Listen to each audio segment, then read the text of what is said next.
தலைவரின் அன்பு தொண்டர், மக்கள் தலைவரின் மகத்தான தொண்டர், அன்னை இந்திரா காந்தியினுடைய அன்பை பெற்றவர், எங்களுடைய குடும்பத்தினுடைய மூத்த தலைவர், எங்களுக்கெல்லாம் தந்தையை போன்று வழியாற்றக்கூடிய பெருமானார் ஐயா என்எஸ்சி அவர்களுடைய இந்த வாழ்க்கை வரலாற்று புத்தகத்தை வெளியிட்டு இந்த விழாவை சிறப்பிக்க வருகை புரிந்திருக்கக்கூடிய எங்களுடைய நெஞ்சமெல்லாம் நிறைந்திருக்கக்கூடிய மக்கள் தளபதி தமிழ் மாநில காங்கிரஸ் இயக்கத்தினுடைய தலைவர் ஐயா ஜிகேவி அவர்களே, இந்த நல்ல விழாவிலே வாழ்த்துறை நல்குவதற்கு வருகை புரிந்திருக்கக்கூடிய ஆண்டோர் சான்றோர் பெருமக்களே, நிறைந்த அளவிலே திரண்டிருக்கக்கூடிய சகோதர சகோதரிகளே, உங்கள் அத்துணை பேருக்கும் என்னுடைய மாலை வணக்கத்தை கூறி, இந்த விழாவிலே ஆரம்பத்திலே ஒரு அற்புதமான ஒரு குறும்படத்தை போட்டார்கள். அந்த குறும்படம் ஐயா என்எஸ்சி அவர்களுடைய வாழ்க்கை வரலாற்றை மிக தெளிவாக அற்புதமாக படம் பிடித்து காட்டியது. அதற்கு பிறகு அவர் சட்டமன்றத்திலும் பாராளுமன்றத்திலும் எந்த வகையிலெல்லாம் சிறப்பாக பணியாற்றினார் என்பதை இங்கே பேசிய ஆண்டோர் சான்றோர்கள் மிக அழகாகவும் தெளிவாகவும் எடுத்துரைத்திருக்கின்றார்கள். நாங்கள் எல்லாம் தமிழ் மாநில காங்கிரஸ் கட்சி என்கின்ற அந்த குடும்பத்திலே பயணித்துக் கொண்டிருக்கின்றோம். எங்களுடைய குடும்பத்தினுடைய தந்தை திரு என்எஸ்வி அவர்கள் ஒரு தந்தையினுடைய புகழை மற்றவர்கள் பாராட்டுகின்ற பொழுது மகனாக நாங்கள் எல்லாம் உட்கார்ந்து ஆனந்த கண்ணீர் விட்டு கொண்டிருக்கின்றோம்.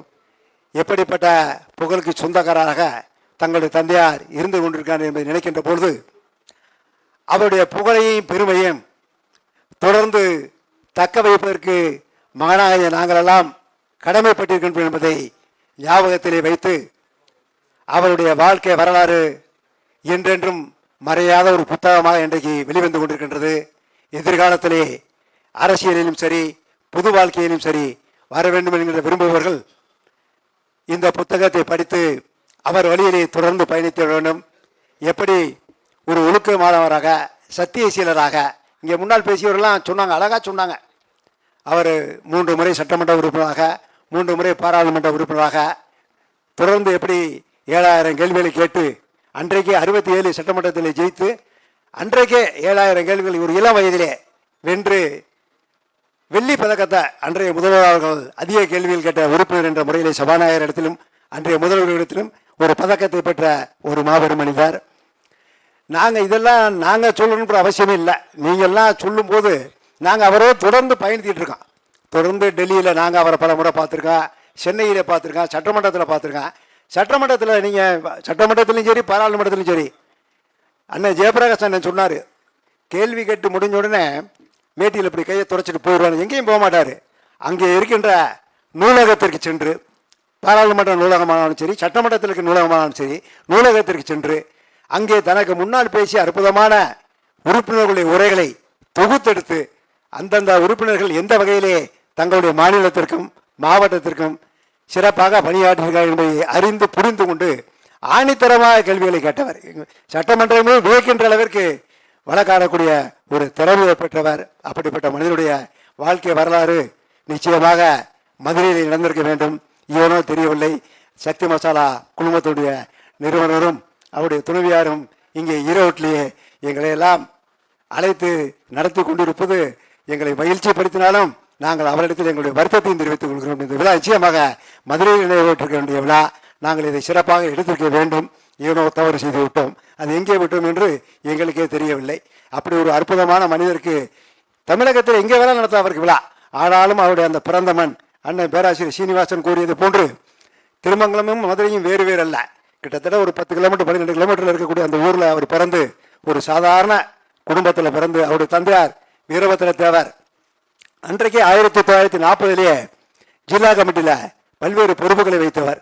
அவர் வழியிலே இவர் தொடர்ந்து எப்படி அவர் இந்திய தேசிய காங்கிரஸ் கட்சியிலே தன்னுடைய தந்தையாருடைய வழியிலே பயணித்தாரோ அதே பணியில் பெருந்தலைவர் காமராஜர் ஈர்க்கப்பட்டு அன்னை இந்திரா காந்தி அவர்களாலும் மக்கள் தலைவர் மூப்பனார் அவர்களும் பராமரிக்கப்பட்டு மிகப்பெரிய ஒரு உன்னதமான நிலையை அடைந்தவர். சிறந்த ஒரு அற்புதமான தைரியசாலியும் கூட. ஒரே ஒரு சம்பவத்தை மட்டும் சொல்லிட்டு நான் உட்காரலாம்னு நினைக்கிறேன். 1977 முன்னாள் பாரத பிரதமர் அருமை அன்னை இந்திரா காந்தி அவர்கள் மதுரைக்கு வருகின்ற பொழுது, இன்றைக்கு ஆட்சியில் இருக்கக்கூடிய திராவிட முன்னேற்ற கழகத்துடைய தலைமையிலான அந்த கூட்டணி, அன்றைக்கே அந்த கம்யூனிஸ்ட் கட்சி, அந்த திமுக, இன்னைக்கு இருக்க அவங்க கூட அணியில் இருக்கக்கூடிய தலைவர்கள் அத்தனை பேருமே கருப்புக்குடி போராட்டம் என்கின்ற ஒரு மிகப்பெரிய போராட்டத்தை மதுரையிலே அன்னை இந்திரா காந்தி அவர்களுக்கு எதிராக வெகுண்டு எழுந்து அவர் விமான நிலையத்திலிருந்து இறங்கி அந்த தெற்கு வாசல் பகுதிக்கு வருகின்ற பொழுது அந்த காரிலே திறந்த ஜீப்பிலே அன்னை இந்திரா அவர்கள் கைகளை ஆட்டிக்கொண்டு வருகிறார்.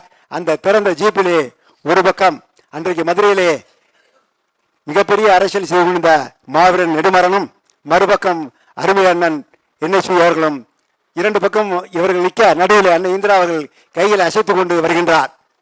அந்த முக்கில் நின்று திராவிட முன்னேற்ற கழகத்தினர் கையில் கிடைக்கின்ற ஆயுதங்கள், அத்தனை ஆயுதங்கள், கல், கம்பு, கொடிக்கம்பம், என்ன கிடைக்குதோ அத்தனை ஆயுதங்களை தூக்கி அவருடைய ஜீப்பை நோக்கி ஓங்கி ஓங்கி அடித்துக் கொண்டிருக்கின்ற போது, வரவேற்புரையில் நின்று கொண்டிருக்கிற நாங்கள் எல்லாம் அவர்களை மறிக்க வேகமாக செல்லும் பொழுது கற்கள் சரமாரியாக அந்த ஜீப்பிலே அன்னையை நோக்கி வந்து கொண்டிருக்கின்றது.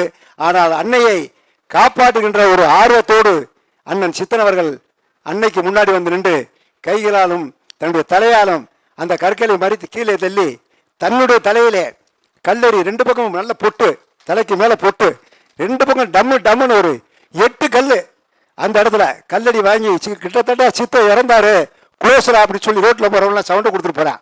அப்படி ஒரு சூழ்நிலையில் உடனடியாக அன்னை இந்திரா காந்தி அவர்கள் நேரடியாக அங்கிருந்து வெளியேறி கோரிப்பாளையம் பகுதிக்கு வந்து அரசு ராஜாஜி மருத்துவமனை அங்கே அருகில் இருக்கின்றது. சித்தன் அவர்களை அங்கே அட்மிட் போட்டு விட்டு பக்கத்தில் இருக்க செகண்ட் டோஸ்க்கு அன்னை போயிட்டாங்க. சித்தன் அவருக்கு தலையை 8 தையல் போடப்பட்டதப்ப ரெண்டு பக்கமும் மயக்கத்தில் இருக்காரு. மயக்கம் தெரிஞ்சோடனே இவர் எந்திரிச்சு கேட்குறாரு, எங்கள் அன்னை நலமா போயிட்டாங்களா அப்படின்ட்டு. உடனடியாக என்னை டிஸ்சார்ஜ் பண்ணுங்கன்னு சொல்லிட்டு வேகமாக வெளியேறி சர்க்கியூட்டிஸ்க்கு வந்து அன்னை இந்திரா காந்தி அவர்களை பார்த்து தைரியம் சொன்ன ஒரு மாபெரும் தைரியமிக்க அரசியல்வாதி சித்தன் அவர்கள். சாதாரணமாக பார்க்கறதுக்கு அவர் அப்படிதானே இருப்பார், எளிய தொண்டனாக இருப்பார். அவர் எனக்கு முன்னாடி பேசுனவங்களாம் சொன்னாங்க, அவர்கிட்ட கோபமே பார்க்க முடியாது, உண்மைதான். அவரை தேடி வர்றவங்க கிட்ட எந்த காலத்துலையும் அவர் ஈஸியாக சொல்லுவாங்க, சாதாரணமாக சொல்லுவாங்க, ஏய் சித்தனால உயர்த்தணுன்றது எந்த காலத்துலையுமே நமக்கு வந்ததில்லப்பா. நிச்சயமாக ஏதாவது ஒரு வகையில் அவரால் முடிஞ்சுச்சுன்னா நிச்சயமாக அந்த உதவியை அவர் செய்திருக்கக்கூடிய ஒரு தன்மையை பெற்றவர். அப்படிப்பட்ட ஒரு மாமனிதர். சமீபத்தில் கூட நான் அண்ணனை ஒரு திருமண விருது விழாவில் உட்காந்து பேசிட்டு இருக்கும்போது அண்ணன் சொன்னார், இந்த மாதிரி அழகிரி அண்ணன் இங்கே இருக்காரா ராஜேந்திரன் எனக்கு கேட்டார். முன்னாள் மத்திய அமைச்சர் மு.க. அழகிரி அண்ணன் மதுரையில் இருக்காரான்னு கேட்டார். என்னென்ன விஷயம் அப்படின்னு கேட்டேன். இல்லை அவருடைய மகனுடைய உடல்நலம் சரியில்லாமல் இருக்கிறது, அவரையும் விசாரிக்கணும், இவரையும் பார்த்து நீண்ட காலம் ஆகிவிட்டது, நான் வர்றப்பா அவரை பார்த்துருந்தேன் ராஜேந்திரன் கேட்டார். உடனடியாக நான் அழகிரி அண்ணன் தொடர்பு கொண்டு இந்த மாதிரி ஒரு அண்ணன் கேட்குறாருங்க, உங்களை பார்க்கணுன்றாருன்ட்டு டெலிஃபோனில் அவர்கிட்ட கேட்கும்போது அழகிரி அண்ணன் சொல்கிறாரு கேட்ட ஒரே வார்த்தை, ராஜேந்திரா எவ்வளோ பெரிய மனுஷன் அவர் சித்தன், அவர் போய் என் வீட்டுக்கு வந்து என்னையே பார்க்கணுன்றாரா, நீ சும்மாரப்பா, நான் வர்றேன், எப்போ வர நீ அவரை கேளப்பான்னு சொல்லி அவருடைய என்கிட்ட பயிர் சொல்ல, நான் இவர்கிட்ட சொல்ல, இவரே தப்பாப்பா நம்ம தான்ப்பா அவர்கிட்ட போகணும் அப்படி இவர் சொல்ல, அப்புறம் வேறு வழி இல்லாமல் அவர்கிட்ட சொல்ல, அப்புறம் திரும்பி அவர் நாளைக்கு காலைல 11 மணிக்கு வாங்கப்பா அப்படி சொல்ல. இப்போ சமீபத்தில் ஒரு 20 நாள் ஒரு மாதத்துக்கு முன்னாடி அப்புறம் நான் இவர் அண்ணன் போய் அவருடைய வீட்டுக்கு போய் அழகிரி அண்ணனை பார்த்தான். அருமையாக ஒரு டீ கொடுத்து விசாரித்தார், வச்சார், அரசியல் பேசினா, எல்லாமே கலந்து பேசினா.